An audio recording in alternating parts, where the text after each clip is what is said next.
Picture yourself walking through tall grass. 100,000 years ago, sun is setting. You hear a sudden rustle behind you. You spin around and spot two glowing yellow eyes, catching the final rays of daylight. A massive cave lion, twice the size of any modern lion, 700 pounds of muscle, claws, and teeth, and it is staring right at you. There is no gun, no knife, not even a pointy stick. Your teeth are totally flat. Your nails are useless. You cannot outrun it. You can't climb away. You can't fight it. So, how are you still alive? How did your ancestors survive when everything on Earth was designed to kill them? Let's begin with what was actually hunting us. In 1924, Raymond Dart found a skull in South Africa that changed everything. It belonged to a child, an early hominid, ancestor around 3 years old, and punched right through the eye sockets were two holes spaced precisely to match the canine teeth of a leopard. This kid was literally prey, not an accident prey. For millions of years, early humans weren't hunters, we were the prey. And the beasts we faced weren't just dangerous, they were perfect apex killers that spent millions of years evolving to hunt large mammals like the terrifying saber-toothed cat, Smilodon fatalis, 11-inch fangs, 600 pounds, pure tank.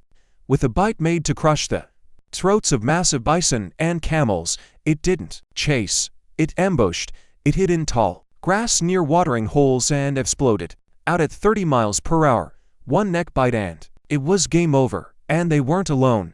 The giant short-faced bear, Arctic Simus, the biggest mammalian land predator in North America, 12 feet tall when standing, 2,000 pounds, with legs built for endurance running. Modern bears today are mostly opportunistic, eating berries, fish, whatever, but this bear was a true hyper-carnivore. It ate meat, only meat, and it ran 40 miles per hour. If it spotted you were already dead. Then came the cave hyenas, Crocuta spelea, much larger and stronger than modern hyenas, with a bite force of 1,100 pounds per square inch. For comparison, your own bite is about 162 pounds per square inch. This predator could easily crush bone to reach the marrow inside. They hunted in active packs of 20 or more. They were coordinated, relentless, and they stalked at night when early humans could hardly see. Direwolves ran in packs of 30. Cave lions were 25% bigger than African lions and hunted in large groups. Giant cheetahs, scimitar cats, and terror birds in South America that stood 10 feet tall, with beaks that easily shattered skulls. Everywhere early humans went, something was trying to eat us. And here is the thing, we had nothing. A chimpanzee, our closest living relative, is 3 times stronger than an average adult human. Chimps have fangs, and they climb -1 feet in seconds, yet they still get hunted down by leopards regularly. We were slower than chimps, weaker than them. We could barely see in the dark. We could not smell predators from a distance. Our hearing was pretty mediocre. We walked upright, which made us visible from far away. Plus, our babies screamed constantly and could not walk for a year. By every single biological measure, we should have vanished within 100,000 years. But we are not. They are. Every single predator we just listed is gone. And we are here. So, what happened? The first weapon was fire in Wonderwork Cave, South Africa. There, archaeologists found proof of controlled fire dating back 1 million years. Burned bones, ash layers, ancient hearths, and fire changed everything. A campfire created a safe zone roughly 30 feet in diameter. Inside, predators will never cross that line. It is baked into their DNA. Even African lions still avoid fire today. It lit up the dark so we could see, kept our hairless bodies warm in freezing climates we were not made for. But, most importantly, it bought us time. Before sunset, you hid away and stay absolutely still until morning. But after fire, you gain 3 or 4 extra hours every single night. Time to craft tools, time to plan, time to talk. Fire did one more crucial thing. It let us cook. Cooked meat has more calories and is easier to digest. Those extra calories meant we could afford to grow larger brains, and bigger brains meant we solved problems better. But fire alone did not save us. Our second weapon was endurance. We are terrible sprinters. Saber-toothed cats hit 30 miles per hour in 3 seconds. We hit 28 and only for a brief distance. But here is what no other predator could do: run for hours. We use a tactic called persistence hunting. Do not chase the animal at top speed. Instead, track it at a jog, just fast enough to keep it moving. You trail it for 3, 4, 6 hours. The prey runs, then stops, overheats, and runs again. It cannot sweat, like we do, or cool down while moving. Eventually, it collapses from pure heat stroke. Then you walk up and end it with a rock. We are the only species on Earth that can do this. Our stamina is what drove our hunts and guaranteed our survival. Our third weapon was pattern recognition. Human brains evolved to spot patterns everywhere. A snapped twig means something walked. Scuffed dirt means something dug. Here, footprint shapes tell us what animal passed, how heavy, how long ago. We began tracking predators the exact same way we tracked our prey.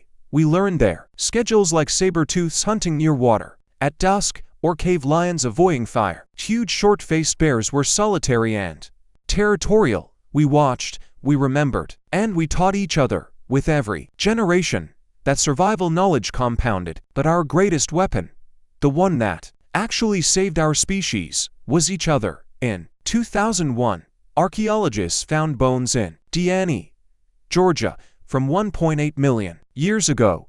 It belonged to an elderly human ancestor who had lost every last tooth years before dying. No teeth meant you can't chew meat or process raw food. Yet this individual survived for years after losing them. Clearly, someone was feeding them, maybe chewing their food, or cooking it soft enough to swallow. No wild predator does this. A toothless lion dies, but a toothless human gets taken care of. Inside Shanidar Cave, Iraq, archaeologists found a Neanderthal skeleton from 60,000 years ago. He had a healed, fractured arm, was blind in one eye, and suffered severe arthritis. He lived to about 40 years old.